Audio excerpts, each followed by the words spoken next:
दोस्तों, मुझे हमेशा अपनी सास और मेरे ससुर का लंबा प्रोग्राम देखने का बहुत शौक था। जब भी मैं रात को जागती तो मेरे ससुर के कमरे से बस एक ही आवाज सुनाई देती थी। मेरे ससुर कहते, बस थोड़ी देर और बस थोड़ी देर सब्र कर लो। लेकिन मेरी सास कहती, अब मुझसे बर्दाश्त नहीं होता। जब भी मैं यह आवाज सुनती तो मैं दिल ही दिल में जलने लगती और मैं सोचने लगती कि आखिर मेरा ससुर ऐसा कौन सा काम करते हैं कि मेरी सास की हिम्मत जवाब दे जाती है। एक रात मैंने यही रात जानने के लिए अपने ससुर के कमरे में चुपके से झांक लिया। लेकिन उस रात ने मेरे होश उड़ा दिए, क्योंकि मेरे ससुर ने मेरी सास से, और यह सब मैं इस कहानी में बताने वाली हूँ। नमस्ते दोस्तों, आज की इस कहानी में आपका स्वागत है।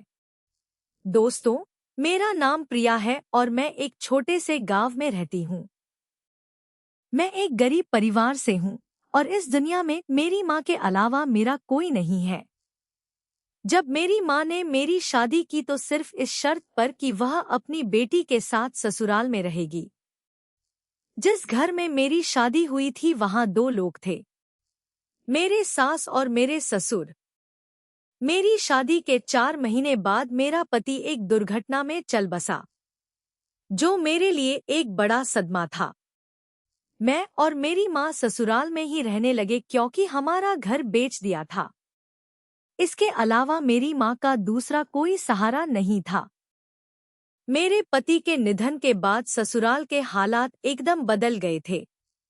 मेरे ससुर की शादीशुदा जिंदगी पूरी तरह से अजीब हो गई थी। मेरे पति के निधन से करीब 2 महीना पहले ही मेरे ससुर ने तीसरी शादी की थी। अब जब मैं अपनी शादीशुदा जिंदगी के बाद ससुराल में आई तो मुझे यह देखकर हैरानी हुई कि हर सुबह मेरी नई नवेली सास कहीं ना कहीं बैठकर रो रही होती थी। उसकी हालत बहुत अजीब होती थी। कभी मैंने सास को बुरी तरह से लंगड़ाते हुए देखा तो कभी वह पेट पर हाथ रखे फूट फूट कर रो रही होती थी। लेकिन जब मैंने पूछा तो वह हमेशा चुप हो जाती और शर्म से अपना मुंह फेर लेती। उनके इस व्यवहार से मुझे भी असहजता महसूस होती और मैं और सवाल नहीं कर पाती। लेकिन एक दिन जब मैंने सास को नाश्ते के समय किचन में रोते हुए देखा तो मुझसे रहा नहीं गया और मैंने अपनी सास से पूछा कि आखिर क्या हुआ है। मेरी बात सुनकर वह कहने लगी, तुम भी तो शादीशुदा हो, तुम भी इस दर्द से गुजर चुकी हो, तुम्हें भी पता होगा कि मुझ पर हर रात क्या गुजरती है। जबकि पति इस उम्र में भी 5 मर्दों जैसी ताकत रखते हैं, तो बीवियों का हाल ऐसा ही होता है। मेरी सास की बातें सुनकर मैं बहुत शर्मिंदा हो गई थी। लेकिन मेरे साथ तो ऐसा कुछ नहीं हुआ था। हालांकि मैंने अपने पति के साथ शुरुआती दिनों में ऐसे दिन बिताए थे और मुझे इस तरह की तकलीफ का कुछ अंदाजा था। लेकिन मैं हैरान थी कि मेरा 50 साल का ससुर ऐसा क्या करता है जिसकी वजह से सास इतनी परेशान है। इस उम्र में तो इंसान की हड्डियों में इतनी ताकत नहीं होती। ससुर भी तो कमजोर हालत में था। इस दिन के बाद से मैंने सास से कोई सवाल नहीं पूछा। 15 दिनों तक मैं खामोशी से उनकी हालत देखती रही और दिल ही दिल मैं अपने ससुर की ताकत पर हैरान होती रही। मेरी शादी को ज्यादा समय नहीं हुआ था और मेरा पति हफ्ते में 2 बार भी मेरे करीब आता था। लेकिन उसके बाद वह बहुत थकान का महसूस करता था। हालांकि मेरा पति 20 साल का जवान लड़का था, जबकि ससुर तो रोज रोज ही सास को परेशान करता था। हर सुबह सास भीगे बालों और लाल चेहरे के साथ कमरे से निकलती और मुश्किल से घर के कामों को निपटाती। मैं और मेरी माँ हर रोज सास को तकलीफ में देखते थे, लेकिन हम कुछ नहीं कर सकते थे। कभी कभी तो मुझे लगता कि सास झूठ बोलती है। ससुर इतनी उम्र में रोज रोज यह सब कैसे कर सकते हैं। फिर एक रात जब मुझे नींद नहीं आई और मैं अपने कमरे से बाहर निकली तो बिना किसी इरादे के मैं ससुर के कमरे के दरवाजे तक पहुंच गई।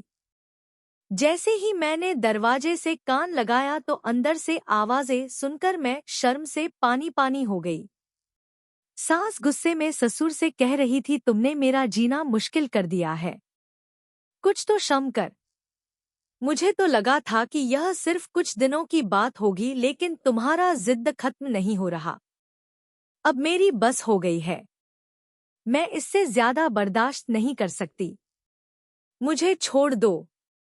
जबकि ससुर कह रहे थे, अभी तो वक्त ही कितना हुआ है और तुम ऐसी बातें कर रही हो। मैंने उन्हें चुपचाप सुना। फिर कुछ देर की खामोशी के बाद सास की सिसकियों की आवाज सुनाई दी। मुझे समझ में आ गया कि अंदर क्या हो रहा होगा। बेशर्म के मारे में वापस पलट गई और मुझे यकीन हो गया कि सास ठीक ही कहती थी कि इस उम्र में भी ससुर का स्वास्थ्य अच्छा था। माँ ने मना किया तो ससुर ने जिद पकड़ ली। ना खाना खाते, ना किसी से बात करते, सिर्फ शादी की मांग करते रहते। मैंने अपनी तलाकशुदा दोस्त कविता का नाम लिया। वह दरमियानी उम्र की, सेहतमंद और तेज औरत थी। उसकी माँ भी राजी हो गई। कुछ दिनों बाद सादगी से शादी हो गई और कविता हमारे घर आ गई। लेकिन कुछ ही दिनों बाद कविता भी वही शिकायत करने लगी जो सुमन करती थी। मैंने हैरानी से पूछा तो उसने धीरे से कहा, इस बूढ़े में बहुत जान है। मैंने सोचा था अब दम नहीं होगा, लेकिन यह तो हट्टा कट्टा निकला। तुम्हें पता है क्यों? क्योंकि यह कोई खास नुस्खा इस्तेमाल करता है। कविता भी 2 महीने पूरे होते होते तलाक लेकर चुपचाप चली गई। ससुर बहुत अफसोस में थे। रोते हुए कहते, मेरी किस्मत में बीवी का सुख नहीं लिखा, लेकिन अकेला भी नहीं रह सकता।